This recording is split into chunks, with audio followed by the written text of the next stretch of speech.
Amigo ligado aqui na Placar TV, por favor, deixe o seu like aqui nesse vídeo, tá bom? Impulsione o canal, se inscreva se não estiver inscrito, pra gente falar da vitória do Palmeiras, 2-0 pra cima do Bahia, um jogo em que, de novo, a cara do Estevão ficou registrada naquilo que aconteceu dentro de campo, talento, individualidade, jogo coletivo, senso decisivo, ou seja, algo diferencial que de novo o Palmeiras tem, oriundo das suas categorias de base, como já foi no ano passado com o Endrick, que agora vai ter a vida dele resolvida no Real Madrid, e o Palmeiras por pelo menos mais um ano apenas, já que o vendeu para o Chelsea, vai tentar se aproveitar deste talento nato de um garoto que é super especial e que com mais um belíssimo gol marcado no primeiro tempo e depois uma boa jogada no segundo tempo, um belo passe também dado para o Rony fazer o dele, garantiu essa vitória de 2-0 do Palmeiras sobre o Bahia, que colocou o Palmeiras a 1 ponto no Flamengo, que até então é o líder virtual do Campeonato Brasileiro, ou seja, o Palmeiras, na pior das hipóteses, né, se a rodada não for favorável, ele fica a 1 ponto dos líderes da competição, ou seja, volta de novo a ficar ali numa condição de, na próxima rodada, dependendo desses próximos tropeços também, o Palmeiras, quem sabe, assumir a liderança desta competição. Mas o fato é que a equipe do técnico Abel Ferreira, quando ela é melhor escalada, como pelo menos exceção na minha visão ao Gabriel Menino, que é uma figura que destoa do ritmo da equipe, mas nesse caso, quando não teve o Marcos Rocha como lateral e a entrada do Mike, não é uma coincidência, não é uma pegação de pé falar sobre a capacidade de alguns jogadores. É porque a melhora ela é instantânea e significativa. De novo, o Estevão teve um jogo de muito mais aproximação, de muito mais controle por parte não só tática, mas também de abastecimento de jogadas ali naquele setor direito e, claro, com muito mais proteção e liberdade para que o Palmeiras tivesse segurança para deixar nos pés dele, além, claro, de todo o jogo coletivo, uma equipe se criar diante de um Bahia que tem um bom meio-campo, que tem uma equipe técnica com o Jean Lucas, com o Cauli, com o Caio Alexandre, com o Everton Ribeiro, mas que quando também o Palmeiras se coloca numa condição de jogar com uma linha defensiva mais simples, sem inventividade e somada a essa linha, um grande volante, 2 articulações de beirada como o Estevão e o Rony ajudando muito bem para fechar os espaços e evidentemente fazer com que o Bahia não conseguisse jogar, é lógico que o jogo fica muito mais favorável para aquele que foi o dono da casa e com muito mais dificuldade para o visitante, que é o Bahia, que, repito, ele depende muito desse quarteto mágico, entre aspas, digamos assim, no meio campo. Porque quando depende de apoio das 2 laterais, seja um lado Gilberto ou Juba do outro, e também a decisão daqueles que estão à frente desses meio-campistas, dos atacantes, o Bahia tem um elenco inferior ao talento desses 4 caras ali na frente. Então é um time desequilibrado, é um time bom quando, claro, deixa o meio-campo jogar. Quando pega uma equipe como o Palmeiras, que estudou a criação das jogadas, as trocas de posição, ali entre Cauli e Everton Ribeiro no meio campo, essa alternância, ora Jean Lucas se infiltrando, ora o Caio Alexandre também se apresentando para ser esse terceiro homem de meio campo, e com isso fazer com que o time do Bahia não conseguisse dar ao adversário esses tais elementos surpresas, é evidente que faz com que a gente enxergue que o Bahia precise de mais alternativas, mesmo com um bom DP no segundo tempo, com a entrada do Ademir e tudo mais, mas ainda mais alternativas de peso para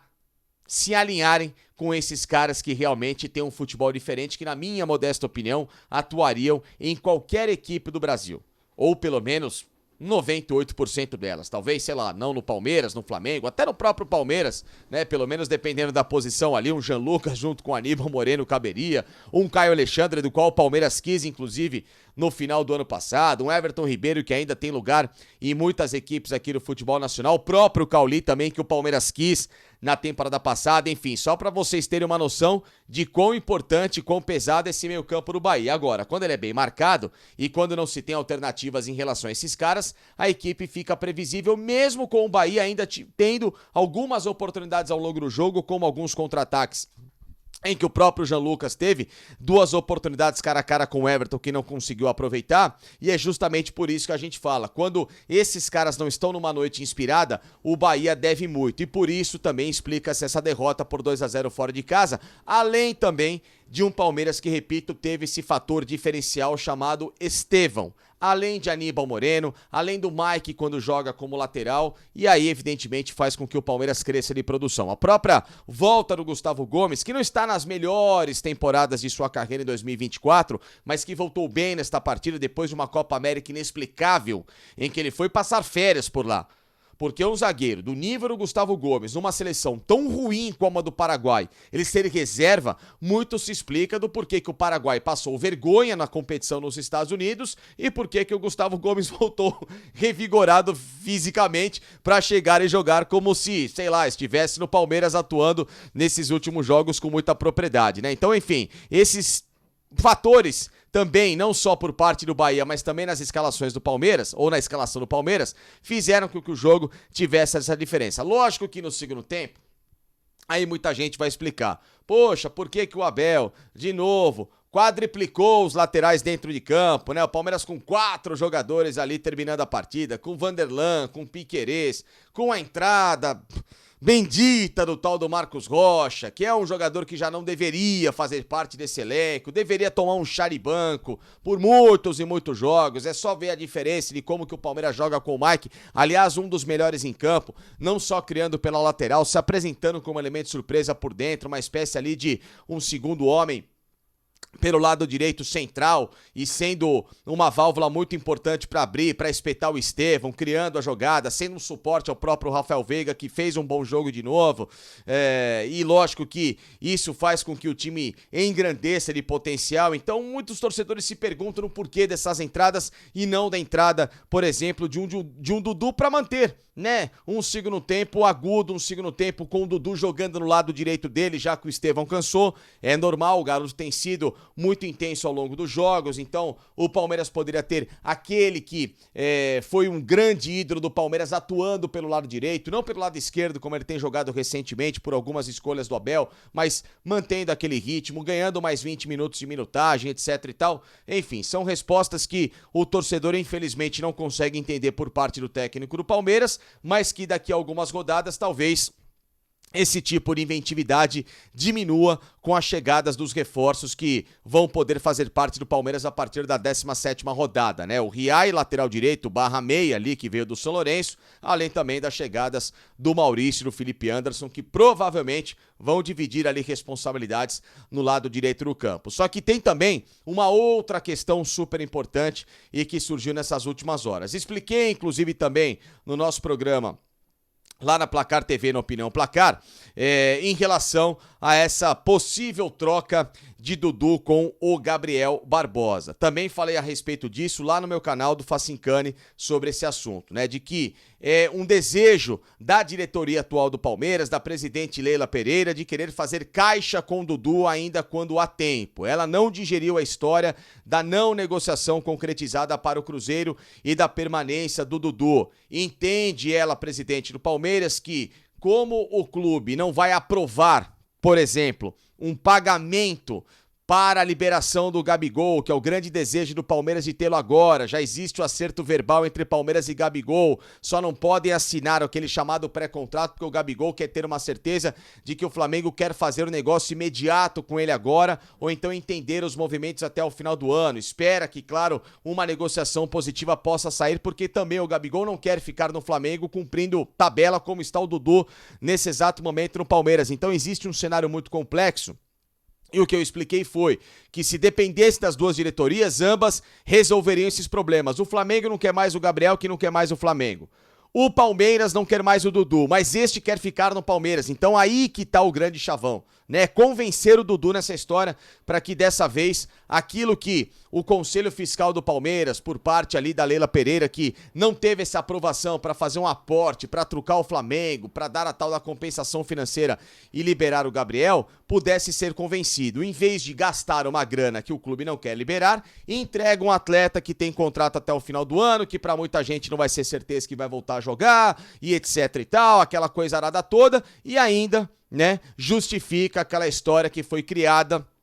numa narrativa muito mal contada, que eu trouxe uma outra versão, de que disseram que o Dudu procurou o Cruzeiro, mas na verdade era muito mais interesse do clube, também dos próprios empresários do Dudu, para tentar forçar uma negociação, para fazer um caixa importante com o atleta e todo mundo se colocar ali com muitas benevolências em relação ao negócio que era para ter sido dado muito certo com o Cruzeiro, mas que por parte do jogador não deu. E de novo segue esse impasse. O Dudu teve 1000 motivos para ir para o Cruzeiro. Trabalhar num clube que conhece, trabalhar com o Alexandre Matos, que era um diretor que fez da carreira dele todo esse sucesso no Palmeiras,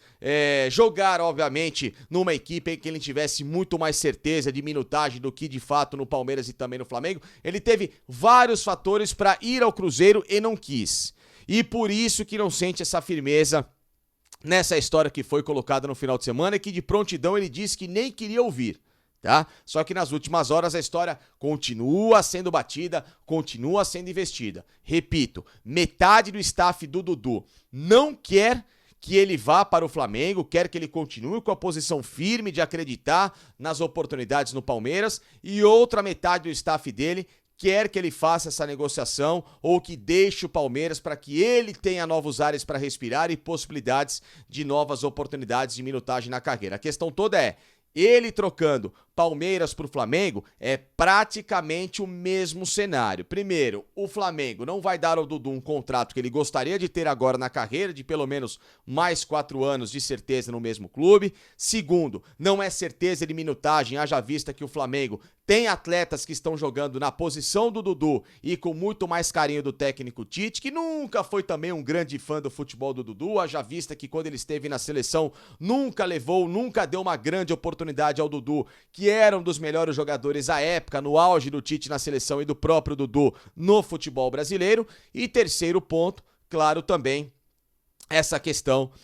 de idolatria que o Dudu colocou para os próprios torcedores, né? Se ele não quis trocar Palmeiras pelo Cruzeiro, cuja rivalidade nesse momento está mais em baixa, quiçá trocar justamente pelo grande arquirrival do Flamengo, do Palmeiras nesse momento competitivo, que seria o Flamengo, justamente para o Palmeiras ter esse cara chamado Gabigol, que é o grande desejo do técnico Abel Ferreira neste momento, que pode ser que não publicamente ele tenha dito, mas internamente fala claras palavras que precisa desse cara e que não gostaria de esperar até 2025 e sim quer contar com o Gabigol agora. Só que a questão toda é a seguinte, convencer Dudu de que de fato o negócio possa ser positivo, porque o Flamengo já viu com bons olhos essa história desde que do jeito do Flamengo, o próprio Palmeiras também, Gabriel quer sair do Flamengo para jogar no Palmeiras, então existe essa última ponta para ser fechada e ver se esse negócio sai do papel. A ver, por hora, na informação que eu tenho, Dudu segue claudicante e quer permanecer no Palmeiras e tentando provar no dia a dia de que tem bola para convencer o técnico Abel Ferreira da sua importância.